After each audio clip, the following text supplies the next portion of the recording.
श्रीमद्वाल्मीकि रामायण माहात्म्यं प्रथमोऽध्यायः। श्रीरामः शरणं समस्तजगतां रामं विना का गति। रामेण प्रतिहन्यते कलिमलं रामाय कार्यं नमः। रामात्रस्यति कालभीमभुजगः रामस्य सर्वं वशे। रामे भक्तिः अखण्डिता भवतु मे रामत्वमेव आश्रयः। चित्रकूट आलयं रामं इंदिरा आनन्दमन्दिरं वन्दे च परमानन्दं भक्तानाम् अभयप्रदं। ब्रह्मा विष्णुमहेशाद्याः यस्य अंशाः लोकसाधकाः नमामि देवं चिद्रूपं विशुद्धं परमं भजे। ऋषय ऊचुः भगवन् सर्वमाख्यातं यत्पृष्टं विदुषा त्वया। संसारपाशबद्धानां दुःखानि सुबहूनि च एतत् संसारपाशस्य छेदकः कथमः स्मृतः। खलौ वेदोक्तमार्गाश्च नश्यन्ति इति त्वया उदिताः। अधर्मनिरतानां च यातनाश्च प्रकीर्तिताः। घोरे कलियुगे प्राप्ते वेदमार्ग बहिष्कृते पाखण्डत्वं प्रसिद्धं वै सर्वैश्च परिकीर्तितं। कामार्थाह्रस्वदेहाश्च लुब्धा अन्योन्यतत्पराः। कलौ सर्वे भविष्यन्ति स्वल्पायुः बहुपुत्रकाः। स्त्रियः स्वपोषणपराः वेश्याचरणतत्पराः। पतिवाक्यम् अनादृत्य सदा न्यगृहतत्पराः। दुश्शीलेषु करिष्यन्ति पुरुषेषु सदा स्पृहाम्। असद्वार्तां भविष्यन्ति पुरुषेषु कुलाङ्गनाः। पर्षानृतभाषिण्यः देहसंस्कारवर्जिताः। वाचालाश भविष्यन्ति कलौ प्रायेण योषितः। भिक्षवः चापि मित्रादिस्नेहसम्बन्धयन्त्रिताः। अन्न उपाधिनिमित्तेन शिष्यान् बध्नन्ति लोलुपाः। उभाभ्याम् अपि पाणिभ्यां शिरः कण्डूयनं स्त्रियः कुर्वन्त्यः। गृहभर्तॄणाम् आज्ञां भेत्स्यन्ति अतन्द्रिताः। पाखण्डलापनिरताः पाखण्डजनसङ्गिनः। यदा द्विजा भविष्यन्ति तदा वृद्धिं गतः कलिः। घोरे कलियुगे ब्रह्मन् जनानां पापकर्मिणां मनःशुद्धिविहीनानां निष्कृतिश्च कथं भवेत्। यथा तुष्यति देवेशः देवदेवः जगद्गुरुः ततो वदस्व सर्वज्ञ सूत धर्मभृताम्बर। वद सूत मुनिश्रेष्ठ सर्वं एतद् अशेषतः कस्य न जायते तुष्टिः सूत त्वद्वचन अमृतात्। सूत उवाच शृणुध्वं ऋषयः सर्वे यदिष्टं वो वदाम्यहं गीतं सनत्कुमाराय नारदेन महात्मना। रामायणं महाकाव्यं सर्ववेदेषु सम्मतं सर्वपापप्रशमनं दुष्टग्रहनिवारणं दुःस्वप्ननाशनं धन्यं भुक्तिमुक्तिफलप्रदं रामचन्द्रकथोपेतं सर्वकल्याणसिद्धिदं। धर्मार्थकाममोक्षाणां हेतुभूतं महाफलम् अपूर्वं पुण्यफलदं शृणुध्वं सुसमाहिताः। महापातकयुक्तो वा सर्वपातकैः श्रुत्वा एतदाश्रं दिव्यं हि काव्यं शुद्धिम् अवाप्नुयात्। रामायणेन वर्तन्ते सुतरां ये जगद्हिताः ते एव कृतकृत्याश्च सर्वशास्त्रार्थकोविदाः। धर्मार्थकाममोक्षाणां साधनं च द्विजोत्तमाः। श्रोतव्यं च सदा भक्त्या रामायणपरामृतं। पर अर्जितानि पापानि नाशमायान्ति यस्य वै रामायणे महाप्रीतिः तस्य वै भवति ध्रुवम्। रामायणे वर्तमाने पापपाशेन यन्त्रितः अनादृत्य असद्गाता आसक्तबुद्धिः प्रवर्तते। रामायणं नाम परं तु काव्यं सुपुण्यदं वै श्रुतद्विजेन्द्राः। यस्मिन् श्रुते जन्मजरादिनाशः भवति अदोषः स नरः अच्युतः स्यात्। वरं वरेण्यं वरदं तु काव्यं सन्तारयति आशु च सर्वलोकं। सङ्कल्पित अर्थप्रदम् आदिकाव्यं श्रुत्वा च रामस्य पदं प्रयाति। ब्रह्मेश विष्णु आख्य शरीरभेदैः विश्वं सृजति अत्ति च पाति यश्च। तम् आदिदेवं परमं वरेण्यम् आदाय चेतसि उपयाति मुक्तिं। यो नाम जाति आदिविकल्पहीनः परावराणां परमः स्यात्। वेदान्तवेद्यः स्वरुचा प्रकाशः स वीक्ष्यते सर्वपुराणवेदैः। ऊर्जे माघे सिदे पक्षे चैत्रे च द्विजसत्तमाः नवान्हा खलु श्रोतव्यं रामायणकथामृतम् इत्येवं शृणुयात्। यः तु श्रीरामचरितं शुभं सर्वान् कामान् वाप्नोति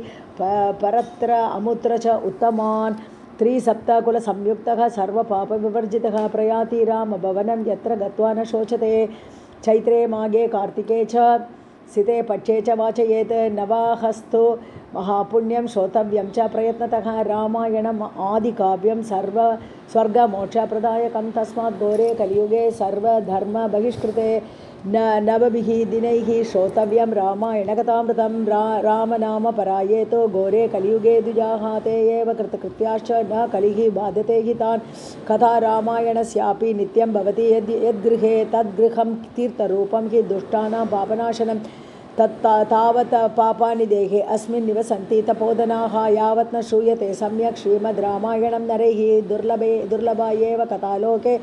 श्रीमद् रामायण उद्भवा कोटिजन्म समुत्थेन पुण्येन एव तु लभ्यते ऊर्जे माघे सिते पक्षे चैत्रे च द्विजसप्तमाः यस्य श्रवणमात्रेण सौदासः अपि विमोचितः गौतमशापतः प्राप्तः सौदासः राक्षसीं तनुं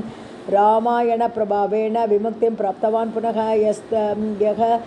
तु एतत् शृणुयात् भक्त्या रामभक्तिपरायणः स मुच्यते महापापैः पुरुषः पातकादिभिः इति श्रीस्कन्दपुराणे उत्तरकाण्डे नारद सनत्कुमारसंवादे रामायणमाहात्म्ये कल्प अनुकीर्तनं नाम प्रथमोऽध्यायः। श्रीरामाय नमः। श्रीमद्वाल्मीकि रामायणमाहात्म्यं प्रथमोऽध्यायः। श्रीरामशरणं समस्तजगतां रामं विना का गति रामेण प्रतिहन्यते कलिमलं रामाय कार्यं नमः रामात्रस्यति कालभीमभुजगः रामस्य सर्वं वशे रामे भक्तिः अखण्डिता भवतु मे रामत्वमेव आश्रयः चित्रकूट आलयं रामं इंदिरा आनन्दमन्दिरं वन्दे च परमानन्दं भक्तानाम् अभयप्रदं ब्रह्मा विष्णुमहेशाद्याः यस्य अंशाः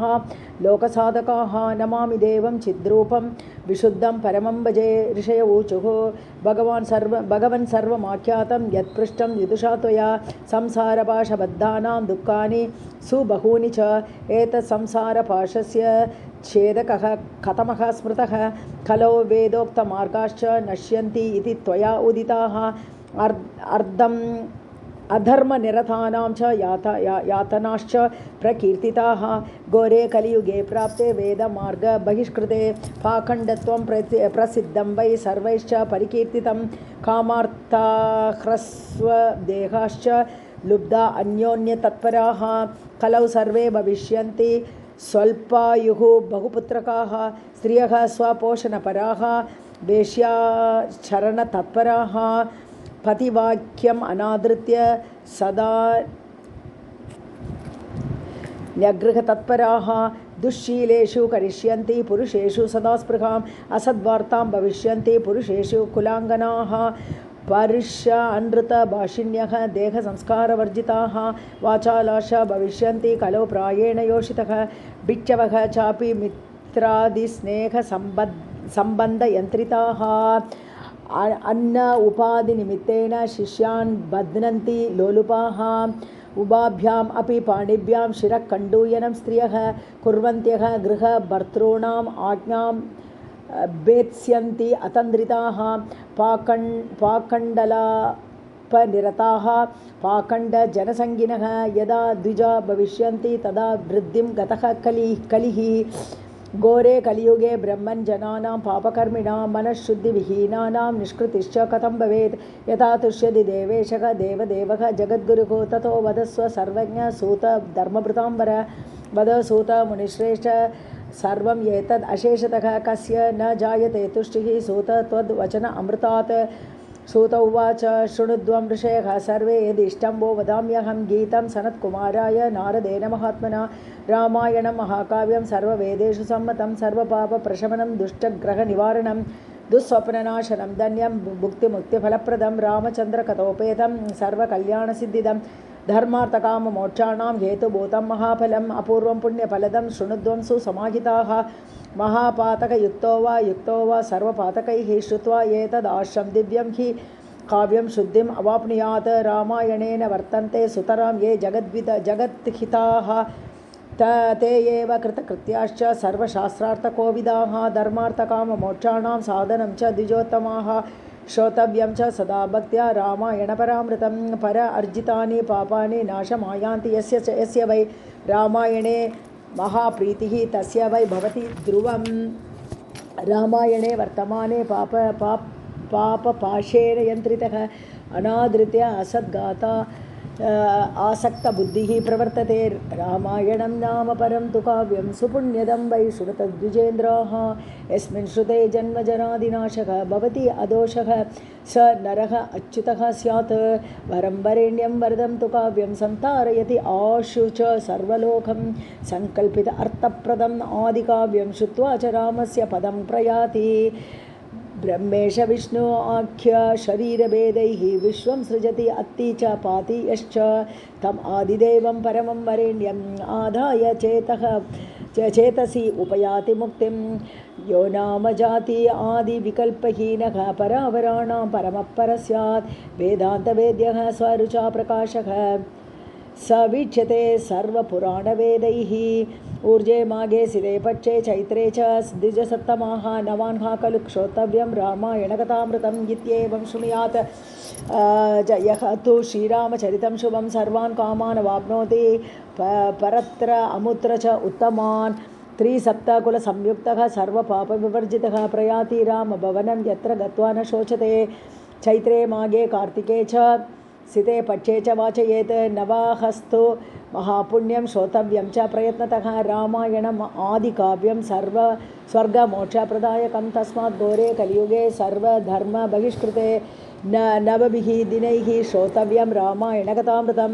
रामनाम परायेतो घोरे कलियुगे द्विजाः ते एव कृतकृत्याश्च न कलिः बाधते हि तान् कथा रामायणस्यापि नित्यं भवति यद्गृहे तद्गृहं तीर्थरूपं हि दुष्टानां पापनाशनं तावत् पापानि देहे अस्मिन् निवसन्ति तपोधनाः यावत् न श्रूयते सम्यक् श्रीमद् रामायणं नरैः दुर्लभा एव कथालोके श्रीमद् रामायण उद्भवा कोटिजन्म समुत्तेन पुण्येन एव तु लभ्यते ऊर्जे माघे सिते पक्षे चैत्रे च द्विजसप्तमाः यस्य श्रवणमात्रेण सौदासः अपि विमोचितः गौतमशापतः प्राप्तः सौदासः राक्षसीं तनुं रामायणप्रभावेण विमुक्तिं प्राप्तवान् पुनः यः तु एतत् शृणुयात् भक्त्या रामभक्तिपरायणः स मुच्यते महापापैः पुरुषः पातकादिभिः इति श्रीस्कन्दपुराणे उत्तरकाण्डे नारद सनत्कुमारसंवादे रामायणमाहात्म्ये कल्प अनुकीर्तनं नाम प्रथमोऽध्यायः। श्रीरामाय नमः। अथ द्वितीयोऽध्यायः। ऋषयोचुः कथं सनत्कुमाराय देवर्षि नारदः मुनिः प्रोक्तवान् सकलान् धर्मान् कथं तौ मिलित्वा उभौ कस्मिन् क्षेत्रे स्थितौ तात तौ उभौ ब्रह्मवादिनौ यदुक्तं नारदेन अस्मै तत्त्वं ब्रूहि महामुने सूत उवाच सनकाद्या महात्मानः ब्रह्मणः तनयाः स्मृताः निर्ममा निरहङ्काराः सर्वे ते हि ऊर्ध्वरेतसः एतस्मिन्नन्तरे विप्राः देवर्षि नारदः मुनिः आजगाम उच्चरन्नाम हरेः नारायणादिकं नारायण अच्युत अनंत वासुदेव जनार्दन यज्ञेश यज्ञपुरुष राम विष्णु नमोस्तुते इत्युच्चरन् हरेः नाम पावयन् अखिलं जगत् आजगाम स्तुवन् गंगा मुनेः लोक एकपावनी अथ आयान्तं समुद्वीच्य सनकाद्याः महा ओजसः यथा अर्हणं चक्रुः भवन्ते सोऽपि तान्मुनीन् अथ तत्र सभा मध्ये नारायणपरायणं सनत्कुमारः प्रोवाच नारदं मुनिपुङ्गवं सनत्कुमार उवाच सर्वज्ञो असि महाप्राज्ञ मुनीशानां च नारद हरिभक्तिपरः यस्मात् त्वत्तः नास्ति अपरः अधिकः येन इदम् अखिलं जातं जगत्तावरजङ्गमं गङ्गापादोद्भवा यस्य कथं स ज्ञायते हरिः अनुग्राह्यो अस्मि यदि ते तत्त्वतः वक्तुमर्हसि। नारद उवाच नमः पराय देवाय परात्परतराय च परात्परनिवासाय स गुणाय अगुणाय च ज्ञान अज्ञानस्वरूपाय धर्म अधर्मस्वरूपिणे विद्या अविद्यास्वरूपाय स्वस्वरूपाय ते नमः।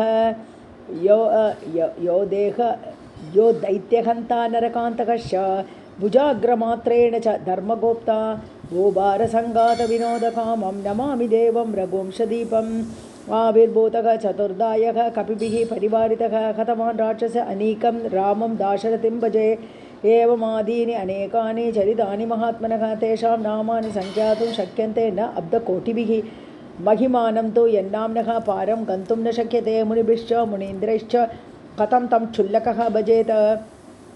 यन्नाम्नः स्मरणेन अपि महापातकिनो अपि ये पावनत्वं प्रपद्यन्ते कथं स्तोष्यामि क्षुल्लदीः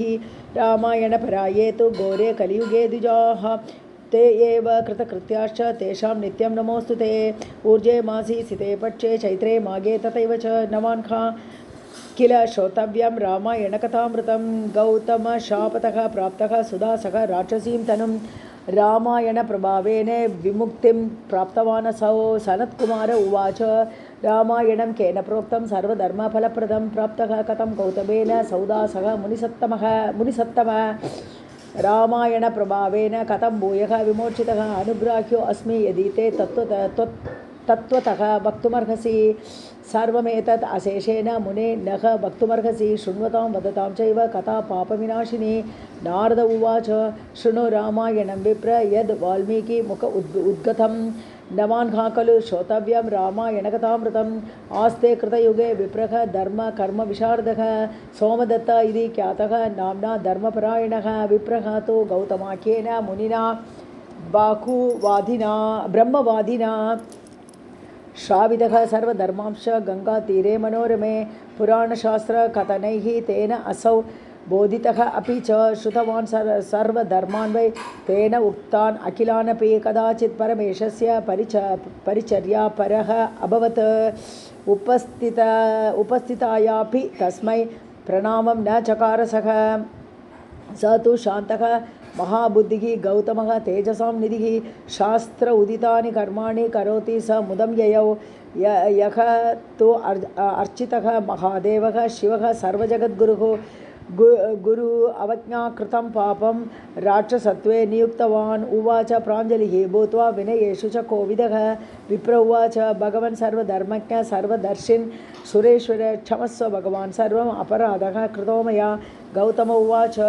ऊर्जे मासे सिते पक्षे रामायणकथामृतं नवान्हा चैव श्रोतव्यं भक्तिभावेन सादरं न अत्यन्तिकं भवेत् एतद् द्वादशब्दं भविष्यति विप्र उवाच केन रामायणं प्रोक्तं चरितानि तु कस्य वै एतत् सर्वं महाप्राज्ञ संक्षेपात् वक्तुमर्हसि मनसा प्रीतिमापन्नः भवन्ते चरणौ गुरोः गौतम उवाच शृणु रामायणं विप्र वाल्मीकि मुनिना कृतं येन राम अवतारेण राक्षसाः रावणादयः हतास्तु देवकार्यैः चरितं तस्य तच्छृणु कार्तिके च सिते पक्षे कथा रामायणस्य तु नवमे अहनि श्रोतव्या सर्वपापप्रणाशिनी इत्युक्त्वा च अर्थसम्पन्नः गौतमः स्व आश्रमं ययौ विप्रः अपि दुःखमापन्नः राक्षसीं तनुमाश्रितः श्रुत्पीडितः पिपासार्थः नित्यं क्रोधपरायणः कृष्ण क्षपाद्युति भीमः बभ्राम विजने वने मृगांश विविधां तत्र मनुष्यांश सरीसृपान् विगहान् प्लवगांश्चैव प्रसवातान् अभक्षयत् अस्तिभिः बहुभिः विप्राः पीत रक्तकळेवरैः रक्ताद् अप्रेतकैश्चैव तेन आसीत् भूः भयङ्करी ऋतुत्रये स पृथिवीं शतयोजनविस्तरां कृत्वा अतिदुःखितां पश्चात् वनान्तरम् अगात् पुनः तत्रापि कृतवान् नित्यं नरमांस अशनं तदा जगाम नर्मदातीरे सर्वलोकभयङ्करः एतस्मिन्नन्तरे प्राप्तः कश्चिद् विप्रः अतिधार्मिकः कलिङ्गदेशसम्भूतः नाम्ना गर्ग इति स्मृतः वहन् गङ्गाजलं स्कन्दे स्तुवन् विश्वेश्वरं प्रभुं गायन् नामानि रामस्य समायातः अधिहर्षितः तम् आयान्तं मुनिं दृष्ट्वा सुदासः नाम राक्षसः प्राप्तः नः पारणा इति उक्त्वा भुजौ उद्यम्य तं ययौ तेन कीर्तितनामानि श्रुत्वा दूरे व्यवस्थितः अशक्तः तं द्विजं हन्तुम् इदमूचे स राक्षसः राक्षस उवाच अहो भद्र महाभाग नमस्तुभ्यं महात्मने नामस्मरणमात्रेण राक्षसाः अपि दूरगाः मया प्रभक्षिताः पूर्वं विप्राः कोटिसहस्रशः नाम प्रावरणं विप्र रक्षति त्वां महाभयात् नामस्मरणमात्रेण राक्षसा अपि भयं परां शान्तिं समापन्नाः महिमा को कः अच्युतस्य हि सर्वदा त्वं महाभाग रागादिरहितः द्विज रामकथाप्रभावेण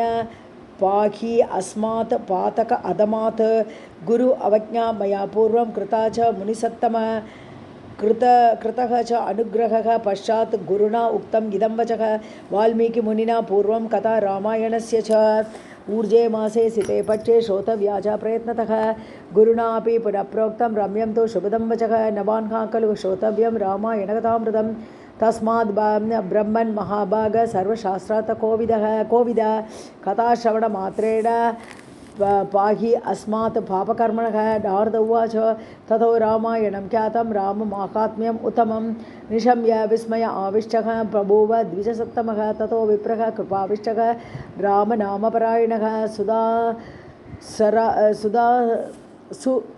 सुदासः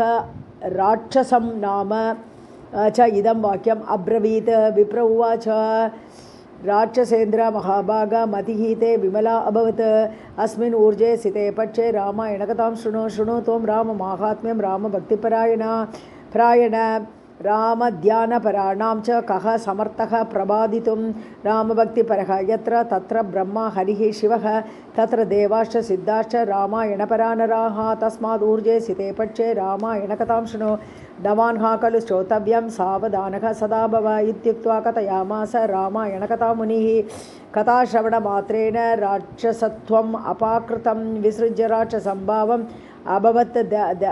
देवता उपमः कोटिसूर्यप्रतीकाशः नारायणसमप्रभः शङ्खचक्रगदापाणिः हरेः सद्मजगामसः स्तुवन्तं ब्राह्मणं सम्यक् जगाम हरिमन्दिरं नारद उवाच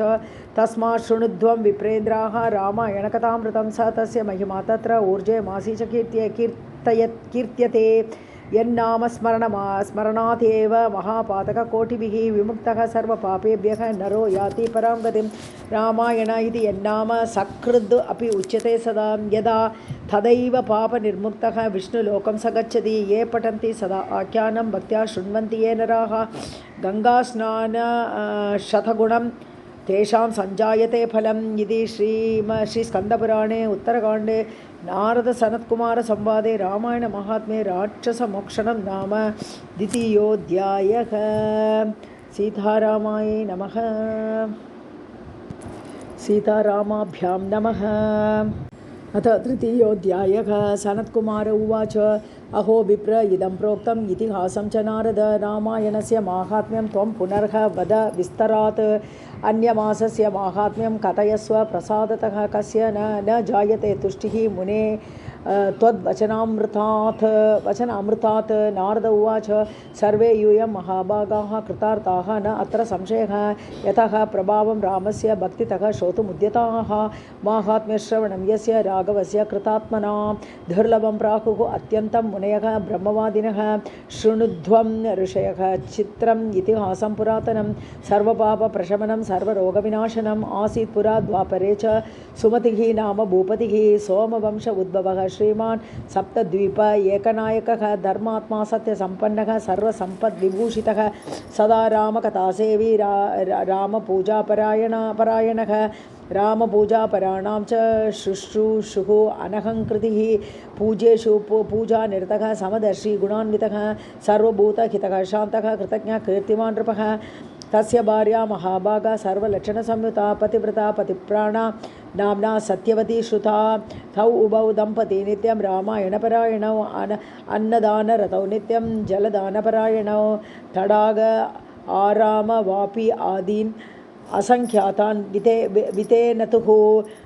सो अपि राजा महाभागः रामायणपरायणः वाच्येत् शृणुयात् वापि भक्तिभावेन भावितः एवं रामपरं नित्यं राजानं धर्मकोविदं तस्य प्रियां सत्यवतीं देवाः अपि सदा स्तुवन् विश्रुतौ त्रिषु लोकेषु दम्पती तौ हि धार्मिकौ आययौ बहुभिः शिष्यैः द्रष्टुकामः विभाण्डकं मुनिं दृष्ट्वा सुखमाप्तः जनेश्वरः प्रत्युद्ययौ सपत्नीकः पूजाभिः बहुविस्तरं कृत आतिथ्यक्रियं शान्तं कृत आसनपरिग्रहं निज आसनगतः भूपः प्राञ्जलिः मुनिमब्रवीत् राजोवाच भगवन् कृतकृत्यो अद्य त्वद् अभ्यागमनेन भोः सताम् आगमनं सन्तः प्रशंसन्ति सुखावहं यत्र स्यात् महतां प्रेम तत्र स्युः सर्वसम्पदः तेजः कीर्ति धनं पुत्र इति प्राहुः विपश्चितः तत्र वृद्धिं गमिष्यन्ति श्रेयांसि अनुदिनं मुने यत्र सन्तः प्रकुर्वन्ति महतीं करुणां प्रभो यो मूर्ध्नि धारयेत् ब्रह्मन् विप्रपाद तलोदकं स स्नातः सर्वतीर्थेषु पुण्यवान् न अत्र संशयः मम पुत्राः च उदाराश्च सम्पदश्च समर्पिताः समाज्ञापय शान्तात्मन् वयं किं करवाणि ते इत्थं वदन्तं भूपं तं स निरीच्य मुनीश्वरः स्पृशन् करेण राजानं प्रत्युवाच अतिहर्षितः ऋषिरुवाच राजन् यदुक्तं भवता तत्सर्वं त्वत् कुल उचितं विनय अवनताः सर्वे परं श्रेयः भजन्ति हि प्रीतो अस्मि तव भूपाल सन्मार्गपरिवर्तिनः स्वस्ति ते अस्तु महाभाग यत् पृच्छामि तद् उच्यतां हरिसन्तोषकानि आसन् पुराणानि बहूनि अपि माघे मासी च उद्यतः असि रामायणपरायणः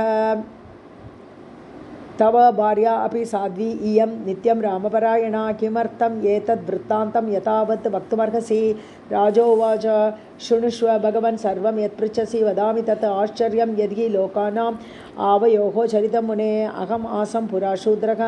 मालतिर्नाम सत्तमः कुमार्गनिरतः नित्यं सर्वलोक अहिते रतः पिशुनः धर्मविद्वेषी देवद्रव्य अपहारकः महापातकी संसर्गी देवद्रव्य उपजीवकः गोघ्नश्च ब्रह्मः चौरः नित्यं प्राणिवदे रतः नित्यं निष्ठुरवक्ता च पापी वेश्यापरायणः किञ्चित् काले स्थितः हि एवम् अनादृत्य महद्वचः सर्वबन्धुपरित्यक्तः दुःखी वनम् उपागमम् मांस अशनं नित्यं तथा मार्गविरोधकृत् एकाकी दुःखबहुलः न्यवसं निर्जने वने एकदा च्युत्परिश्रान्तः निद्रागूर्णः पिपासितः वसिष्ठस्य आश्रमं दैवात् अपश्यं निर्जने वने हंसकारण्डव आकीर्णं तत्समीपे महत्सरः पर्यन्ते वनपुष्प ओगैः छादितं तन्मुनीश्वर आपिबं तत्र पानीयं तत्तटे विगतश्रमः उन्मूल्य वृक्षमूलानि मया क्षुच्छ निवारिता वसिष्ठस्य आश्रमे तत्र निवासं कृतवानहं शीर्णस्फटिकसन्धानं तत्र च अहम् अकारिशम् पर्णैः तृणैश्च काष्ठैश्च गृहं सम्यक् प्रकल्पितं तत्र अहं व्याधसत्त्वस्थः हत्वा बहुविधान् मृगान् आजीविकां च कुर्वाणः वत्सराणां च 20 अथ इयम् आगता साध्वी विन्ध्यादेशसमुद्भवा निषादकुलसमुद्भूता नाम्ना काली इति विश्रुता बन्धुवर्गैः परित्यक्ता दुःखिता जीर्णविग्रहा ब्रह्मण्क्षुत्तृट् परिश्रान्ता शोचन्ति भौक्तिकीं क्रियां दैवयोगात् सम आयाता भ्रमन्ति विजने वने मासे ग्रीष्मे च ताप आर्ता हि अन्तस्ताप प्रपीडिता इमां दुःखवतीं दृष्ट्वा जाता मे विपुला घृणा मया दत्तं जलं च अस्यै मासं वनफलं तथा गतश्रमा तु सा पृष्टा मया ब्रह्मन् यथा तथं न्यवेदयत् स्वकर्माणि तानि शृणु महामुने इयं काली तु नाम्ना वै निषादकुलसम्भवा दाम्बिकस्य सुता विद्वन् न्यवसत् विन्ध्यपर्वते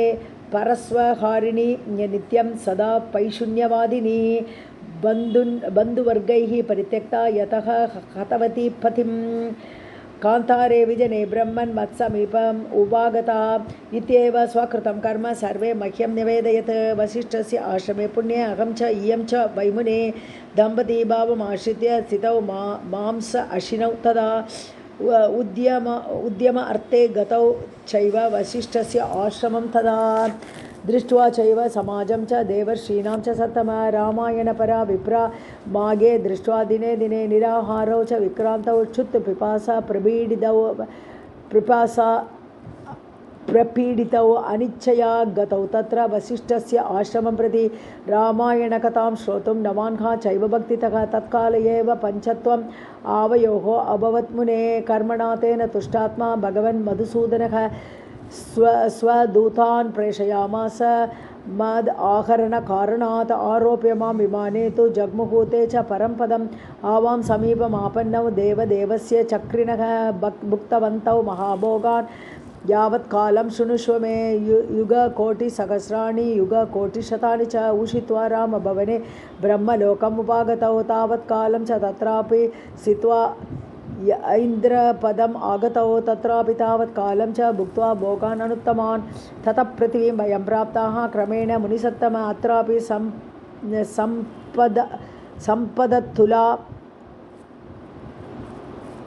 सम्पत् अतुला रामायण प्रसादतः अनिचया कृतेन अपि प्राप्तम् एवं विधं मुने नवान्हा किल श्रोतव्यं रामायण कथामृतं भक्तिभावेन धर्मात्मन् जन्म मृत्युजरापहम् अवशेन अपि यत्कर्मं कृतं तु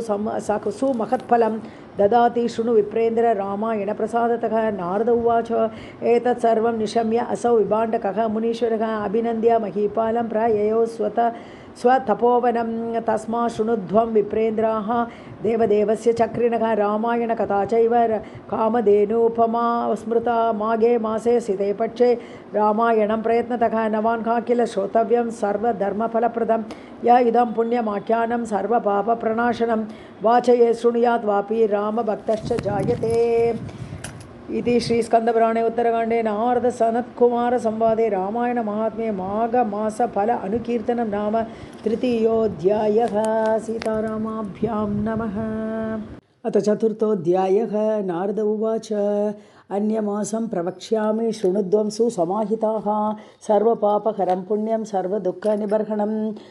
ब्राह्मणक्षत्रियविशां शूद्राणां चैव योषितां समस्तकामफलदं सर्वव्रतफलप्रदं दुःस्वप्ननाशनं धन्यं भुक्तिमुक्तिफलप्रदं रामायणस्य माहात्म्यं श्रोतव्यं च प्रयत्नतः अत्रैव उदाहरन्ति इमम् इतिहासं पुरातनं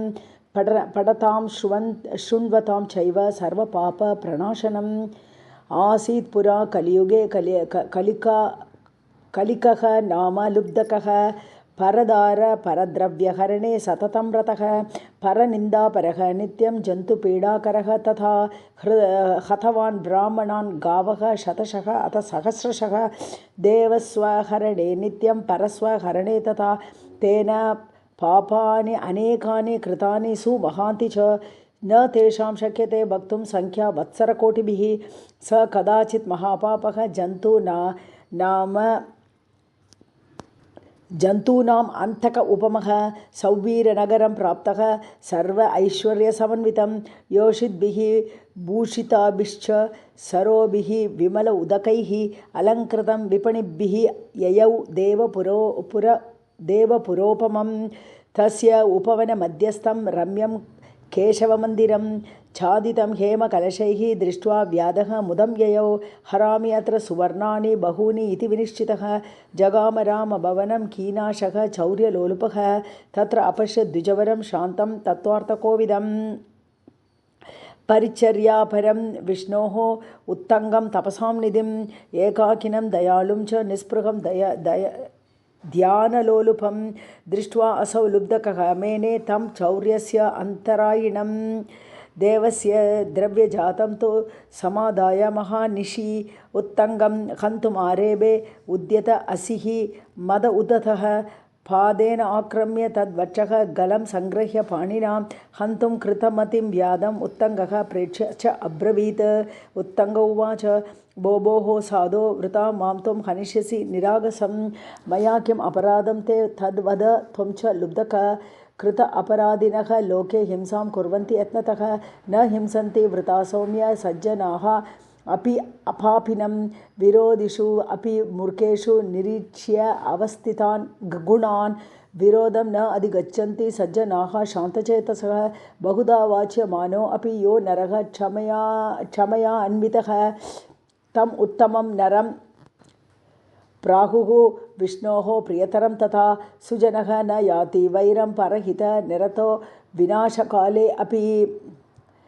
छेदे अपि चन्दनतरुः सुरभीकरोति मुखं कुटारस्य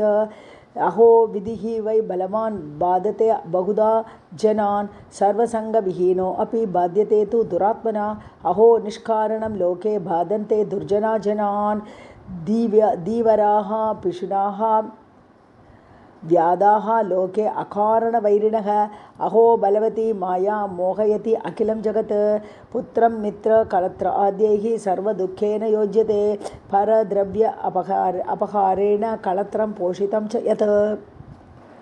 अन्ते तत्सर्वमुत्सृज्य एक एव प्रयाति वै मम माता मम पिता मम भार्या ममात्मजा ममेदम् इति जन्तूनां ममता बाधते वृथा यावद् अर्पयति द्रव्यं तावद् भवति बान्धवः अर्जितं तु धनं सर्वे भुञ्जन्ते बान्धवाः सदा दुःखम् एकतमः मूटः तत्पापफलम् अश्नुते इति ब्रुवाणं तं ऋषिं विमृश्य भयविह्वलः कलिकः प्राञ्जलिः प्राह क्षमस्व इति पुनः पुनः तत्सङ्गस्य प्रभावेण हरिसन्निधि मात्रतः गतपापः लुब्धकः च स अनुतापः अभवद्ध्रुवं मया कृतानि पापानि महान्ति सुबहूनि च तानि सर्वाणि नष्टानि विप्रेन्द्र तव दर्शनात् अहं वै पापदीः नित्यं महापापं समाचरं कथं मे निष्कृतिः भूयात् कं यामि शरणं विभो पूर्वजन्म अर्जितैः पापैः लुब्धकत्वम् अवाप्तवान् अत्रापि पापजालानि कृत्वा कां गतिम् आप्नुयाम् इति वाक्यं सम् आकर्ण्य कलिकस्य महात्मनः उत्तङ्गः नाम विप्रषिः इदं वाक्यम् अथ अब्रवीत् उत्तङ्ग उवाच साधु साधु महाप्राज्ञा मतिः ते विमल उज्ज्वला यस्मात् संसारदुःखानां नाशोपायम् अभीप्ससि चैत्रे मासी सिते पक्षे कथा रामायणस्य च नवान्हा किल श्रोतव्या भक्तिभावेन सादरं यस्य श्रवणमात्रेण सर्वपापैः प्रमुच्यते तस्मिन् क्षणे असौ कलिकः लुब्धकः भीतकल्मषः रामायणकथां श्रुत्वा सद्यः पञ्चतोमागतः उत्तङ्गः पतितं वीक्ष्य लुब्धकं तं दयापरः एतद्दृष्ट्वा विस्मितश्च अस्तौषीत् कमलापतिं कथां रामायणस्य अपि श्रुत्वा च भीतकल्मषः दिव्यं विमानमारुह्य मुनिम् एतद् अथ अब्रवीत् विमुक्तः त्वत्प्रसादेन महापातकसङ्कटात् तस्मात् नतो अस्मि ते विद्वन् यत्कृतं तत् क्षमस्व मे सूत उवाच इत्युक्त्वा देवकुसुमैः मुनिश्रेष्ठम् अवाकिरत् प्रदक्षिणत्रयं कृत्वा नमस्कारं चकारः ततो विमानमारुह्य सर्वकामसमन्वितम् अप्सरोगणसङ्कीर्णं प्रपेदे हरिमन्दिरं तस्मात् शृणुध्वं विप्रेन्द्राः कथां रामायणस्य च चैत्रे मासी सिते पक्षे श्रोतव्यं च प्रयत्नतः नवान्हा किल रामस्य रामायणकथामृतं तस्मात् ऋतुषु सर्वेषु हितकृत् हरिपूजकः ईप्सितं मनसा यद्यत् तद् आपनोति न संशयः सनत्कुमार यत्पृष्टं तत्सर्वं गतितं मया रामायणस्य माहात्म्यं किम् अन्यत् श्रोतुम् इच्छसि इति श्रीस्कान्दपुराणे उत्तरखण्डे नारदसनत्कुमारसंवादे रामायणमाहात्म्ये चैत्रमासफल अनुकीर्तनं नाम चतुर्थोऽध्यायः। सीतारामाभ्यां नमः। अथ पञ्चमोऽध्यायः। सूत उवाच रामायणस्य माहात्म्यं श्रुत्वा प्रीतः मुनीश्वरः सनत्कुमारः पप्रच्छ नारदं मुनिसत्तमं। सनत्कुमार उवाच रामायणस्य माहात्म्यं कथितं वै मुनीश्वर इदानीं श्रोतुमिच्छामि विधिं रामायणस्य च एतत् चापि महाभाग मुने तत्त्वार्थकोविद कृपया परयाविष्टः यतावद् वक्तुमर्हसि। नारद उवाच रामायणविधिं चैव शृणुध्वं सुसमाहिताः सर्वलोकेषु विख्यातं स्वर्गमोक्षविवर्धनं विधानं तस्य वक्ष्यामि शृणुध्वं गततो मम रामायणकथां कुर्वन् भक्तिभावेन भावितः येन चीर्णेन पापानां कोटिकोटिः प्रणश्यति। चैत्रे माघे कार्तिके च पञ्चम्याम् अथवा आरभेत संकल्पं तु ततः कुर्यात् स स्वस्ति वाचनपूर्वकम् अहोभिः नवभिः श्राव्यं रामायणकथामृतम् अद्य प्रभृति अहं राम शृणोमि त्वत्कथामृतं प्रति अहं पूर्णतां येतु तव राम प्रसादतः प्रत्यहं दन्तशुद्धिं च अपामार्गस्य शाखया कृत्वा स्नायीत विधिवत् रामभक्तिपरायणः स्वयं च बन्धुभिः सार्धं शृणुयात् प्रयत इन्द्रियः स्नानं कृत्वा यथाचारं दन्तधावनपूर्वकं शुक्लाम्बरधरः शुद्धः गृहम् आगत्य वाग्यतः प्रक्षाल्य पादौ आचम्य स्मरेत् नारायणं प्रभुं नित्यं देव अर्चनं कृत्वा पश्चात् सङ्कल्पपूर्वकं रामायणपुस्तकं च अर्चयेत् भक्तिभावतः आवाहन आसन आद्यैश्च गन्धपुष्पादिभिः व्रति ओं नमो नारायणाय इति पूजयेत् भक्तितत्परः एकवारं द्विवारं वा त्रिवारं वापि शक्तितः होमं कुर्यात् प्रयत्नेन सर्वपापनिवृत्तये एवं यः प्रयतः कुर्यात् रामायणविधिं तदा स याति विष्णुभवनं पुनरावृत्ति दुर्लभं रामायणव्रतधरः धर्मकारी च सत्तमः चाण्डालं पतितं वापि वस्त्र अन्नेन अपि न अर्चयेत् नास्तिकान् भिन्नमर्यादान् निन्दकान् पिष्णानपि रामायणव्रतपरः वाङ्मात्रेण अपि न अर्चयेत् कुण्डशनिं गायकं च तथा देवलक अशनं विषजं काव्यकर्तारं देवद्विजविरोधिनं पर अन्नलोलुपं चैव परस्त्रीनिरतं तथा रामायणव्रतपरः वाङ्मात्रेण अपि न अर्चयेत् इत्येवमादिभिः शुद्धः वशी सर्वहिते रतः रामायणपरः भूत्वा परां सिद्धिं गमिष्यति नास्ति गंगासमं तीर्थं नास्ति मातृसमो गुरुः नास्ति विष्णुसमो देवः नास्ति रामायणात् परं नास्ति वेदसमं शास्त्रं नास्ति शान्तिसमं सुखं नास्ति शान्तिपरं ज्योतिः नास्ति रामायणात् परं नास्ति क्षमासमं सारं नास्ति कीर्तिसमं धनं नास्ति ज्ञानसमो लाभः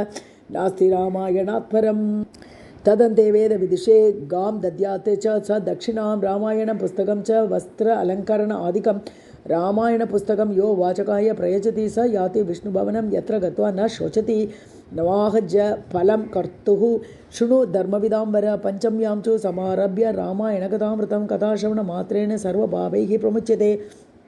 यदि द्वयं कृतं तस्य पुण्डरीकफलं लभेत् व्रतधारी तु श्रवणं यः कुर्यात् स जितेन्द्रियः अश्वमेधस्य यज्ञस्य द्विगुणं फलमश्नुते चतुष्कृत्वः श्रुतं येन कथितं मुनिसत्तमाः स लभेत् परमं पुण्यम् अग्निष्ठोम अष्टसम्भवं पञ्चकृत्वः व्रतमिदं कृतं येन महात्मना अग्निष्ठोम जं पुण्यं द्विगुणं प्राप्नुयात् नरः एवं व्रतं च षड्वारं कुर्यात् यस्तु समाहितः अग्निष्ठोमस्य यज्ञस्य फलम् अष्टगुणं लभेत् नारी वा पुरुषः कुर्यात् अष्टकृत्वः मुनीश्वराः नरमेधस्य यज्ञस्य फलं पञ्चगुणं लभेत् नरो वापि अथ नारी वा नववारं समाचरेत् गोमेधसवजं पुण्यं स लभेत् त्रिगुणं नरः रामायणं तु यः कुर्यात् शान्तात्मा प्रयत इन्द्रियः स याति परम आनन्दं यत्र गत्वा न शोचति रामायणपरो नित्यं गङ्गास्नानपरायणः धर्ममार्गप्रवक्तारः मुक्ताः एवं न संशयः यतीनां ब्रह्मचारिणां प्रवीराणां च सत्तमाः नवान्ः किल श्रोतव्या कथा रामायणस्य च श्रुत्वा नरः रामकथाम् अतिदीप्तः अतिभक्तितः ब्रह्मणः पदम् आसाद्य तत्रैव परिमोदते श्रोतॄणां च परं श्राव्यं पवित्राणाम् अनुत्तमं दुःस्वप्ननाशनं धन्यं श्रोतव्यं च प्रयत्नतः नरो अत्र श्रद्धया युक्तः श्लोकं श्लोक अर्धमेव च पठते मुच्यते सद्यः हि उपपातककोटिभिः सतामेव प्रयोक्तव्यं गुह्यात् गुह्यतमं तु यत् वाचयेत् रामभवने पुण्यक्षेत्रे च संसदि ब्रह्मद्वेषरतानां च दम्भ आचार रथात्मनां लोकवञ्चकवृत्तीनां न ब्रूयात् इदमुत्तमं त्यक्तकामादिदोषाणां रामभक्तिरतात्मनां गुरुभक्तिरतानां च वक्तव्यं मोक्षसाधनं सर्वदेवमयः रामः स्मृतश्च आर्तिप्रणाशनः सद्भक्तवत्सलः देवः भक्त्या तुष्यति न अन्यथा अवशेन अपि यन्नाम्नि कीर्तिते वा स्मृते अपि वा विमुक्तपातकः सोऽपि परमं पदम् अश्नुते संसारघोरकान्तार दावाग्निः मधुसूदनः स्मर्तॄणां सर्वपापानि नाशयति आशु सत्तमाः तदर्थकम् इदं पुण्यं काव्यं श्राव्यम् अनुत्तमं श्रवणात् पठनात् वापि सर्वपापविनाशकृत् यस्य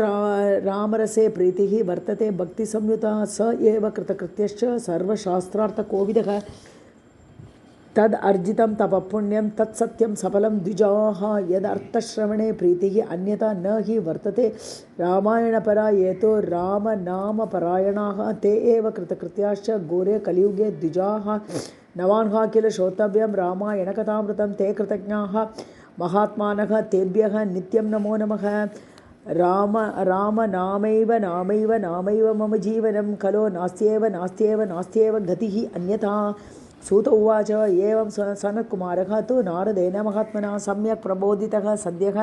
परां निर्वृतिम् आपः। तस्मात् शृणुध्वं विप्रेन्द्राः रामायणकथामृतं नवान्हा किल श्रोतव्यं सर्वपापैः प्रमुच्यते। श्रुत्वा च एतत् माहात्म्यं वाचकं यस्तु पूजयेत् तस्य विष्णुः प्रसन्नः स्यात् श्रिया सह द्विजोत्तमाः। वाचके प्रीतिमापन्ने ब्रह्मविष्णुमहेश्वराः प्रीता भवन्ति विप्रेन्द्राः। न अत्र कार्या विचारणा रामायणवाचकाय गावः वासांसि काञ्चनं रामायणपुस्तकं च दद्यात् वित्त अनुसारतः तस्य पुण्यफलं वच्ये। शृणुध्वं सुसमाहिताः न बाधन्ते ग्रहाः तस्य भूतवेतालकादयः। तस्य एव सर्वश्रेयांसि वर्धन्ते चरिते श्रुते। न च अग्निः बाधते तस्य न चौरादिभयं तथा। एतज्जन्मार्जितैः पापैः सद्य एव विमुच्यते। सप्तवंशसमेतस्थो देहान्ते मोक्षम् आप्नुयात् इति एतद्वः सम् आख्यातं नारदेन प्रभाषितं। सनत्कुमारमुनये पृच्छते भक्तितः पुरा रामायणम् आदिकाव्यं सर्ववेदार्थसम्मतं सर्वपापकरं पुण्यं सर्वदुःखनिबर्हणं समस्तपुण्यफलदं सर्वयज्ञफलप्रदं। ये पठन्ति अत्र विबुधाः श्लोकं श्लोक अर्धमेव च न तेषां पापबन्धः तु कदाचिदपि जायते। रामार्पितमिदं पुण्यं काव्यं तु सर्वकामदं भक्त्या शृण्वन्ति विदन्ति तेषां पुण्यफलं शृणु। शतजन्म अर्जितैः पापैः सद्यैव विमोचिताः सहस्रकुलसंयुक्तैः प्रयान्ति परमं पदम्। किं तीर्थैः गोप्रदानैः वा किं तपोभिः किम् अध्वरैः अहनि रामस्य कीर्तनं परिशृण्वतां। चैत्रे भागे कार्तिके च रामायणकथामृतं नवैः अहोभिः श्रोतव्यं रामायणकथामृतं। रामप्रसादजनकं रामभक्तिविवर्धनं सर्वपापक्षयकरं सर्वसम्पद्विवर्धनं। यस्तु एतत् शृणुयाद्वापि पठेत् वा सुसमाहितः सर्वपापविनिर्मुक्तः विष्णुलोकं स गच्छति इति श्रीस्कन्दपुराणे उत्तरखण्डे नारद-सनत्कुमारसंवादे रामायणमाहात्म्ये नवाः श्रवणफल अनुकीर्तनं नाम पञ्चमोऽध्यायः। सीतारामाभ्यां नमः।